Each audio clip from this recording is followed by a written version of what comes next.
Hi guys, it's Ash coming at you in 2020. I don't think I'm properly dressed for this. It is my roaring 20s. Thank you, Panic at the Disco. No, so I'm gonna take this off because it's dented and it's also slightly too small for my head. But anyways, this is a video about the books that I completed in 2019 and the books I hope to complete, like my reading goal for 2020. So we're gonna start off with all of the books that I finished in 2019. Anyways, the books that I completed in 2019 are What I Lost by Alexandra Ballard, Perks of Being a Wallflower by Stephen Chbosky. I reread Percy Jackson and the Lightning Thief by Rick Riordan. Completed the second book in the Three Dark Crowns trilogy, which is One Dark Throne by Kendara Blake. Darkest Minds by Alexandra Ballard in my attempt to be involved in the final biannual bibliothon that happened this year. Technically You Started It by Lana Wood Johnson. Dear Martin by Nick Stone. To round out 2019, the final book that I read is Truly Devious by Maureen Johnson. Makes 8 books that I read this year. Well, last year. Oh well.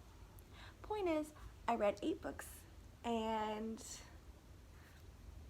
I don't know how I feel about it. This year really kind of bit me in the ass. I keep saying this year. 2019 really bit me in the ass.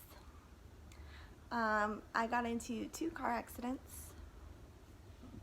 I'm okay. I had to get a new car because of one of those car accidents. I moved. I am in my own apartment now. I quit my job and got a new one. I remained cripplingly single. I went and watched Hugh Jackman in concert. Amazing, might I say.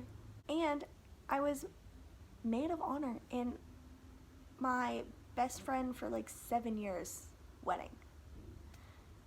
And then I went to a wedding the week after that. It's been a crazy journey.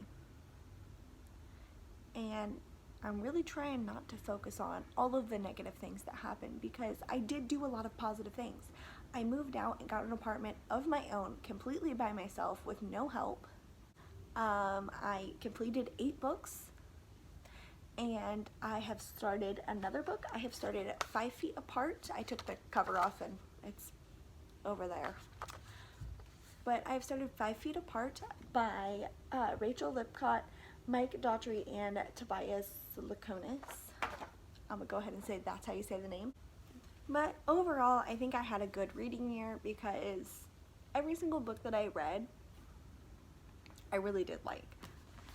Loved this one. I gave this a 3.5 to 4 stars. I'm thinking, like, the more I think about it and the more that it like sets in my brain and my brain has time to process everything, this is definitely 4 stars. Dear Martin, by far is a 5-star read. I cried my way through the entire last half. I loved it. It was amazing. I have never read a book with so much power. Okay, I have, but like I've never read a book, I didn't read a book this year that had so much power to it. Technically You Started It. I'm gonna give this book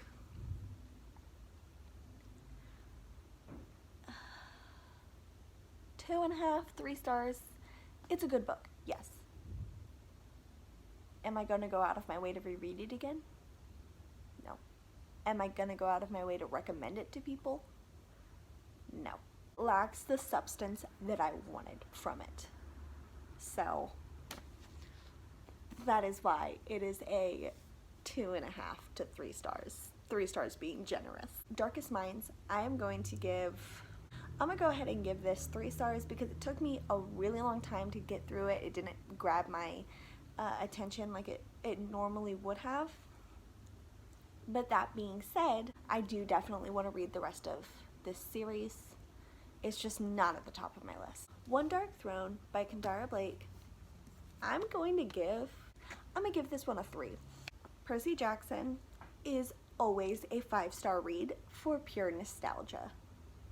Perks of Being a Wallflower is definitely 4.5 stars.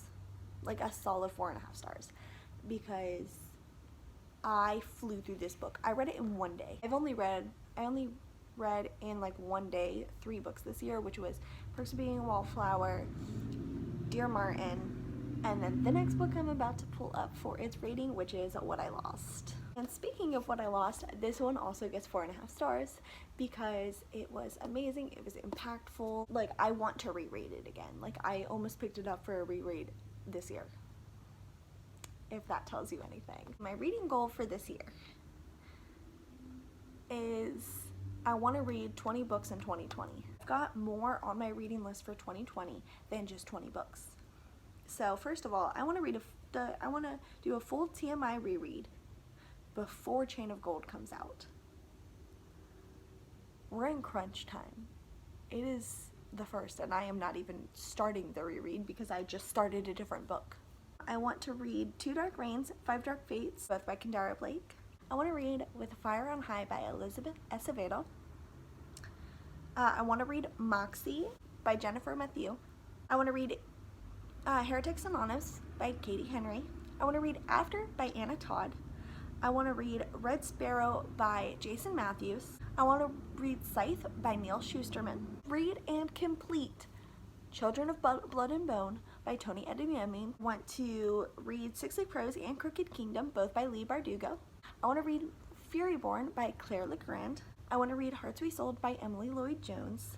And I want to read the entirety of the Diviners series because I have only read the first book. And I'm going to bust out a Cassandra Clare reread. I'm going to reread every single book that I own by Cassandra Clare, which is 20 books all in itself. 20 books? Wait, hold on. Oh my god, it really is 20 books. So I could literally just complete a reread before Chain of Gold even comes out and have reached my reading goal. I'm about to double my reading goal. Oh my gosh. Because I'm getting that reread done. By far. I will absolutely get that reread done. All of this being said, with the hat of 2020 on my head, I am happy to say my love for reading is still very much prevalent. I did have a hard time junior and senior year, and then the following year after getting into reading again because I was limiting myself, I was being limited, and it was all very difficult. But with that being said,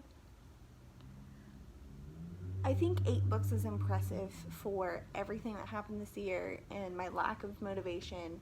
And if I can read 20 books this year, that'll be amazing. That will be absolutely amazing. But if I don't, I don't. You should never pressure yourself to read books that other people are telling you, oh my god, you have to read this book. But like, oh my god, you have to read this book.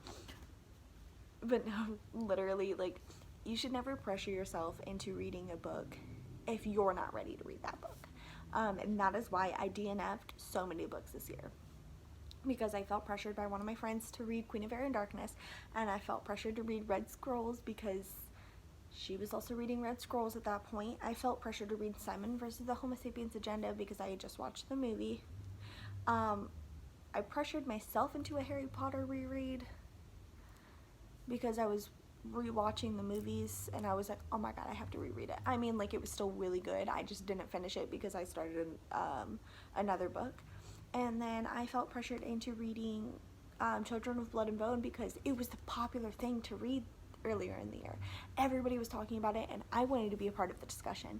But you can't force yourself to read a book and not expect yourself to DNF it or take way too long to read it. So, with that being said, I hope you have a very happy 2020, and let's see what books this year has in store for us.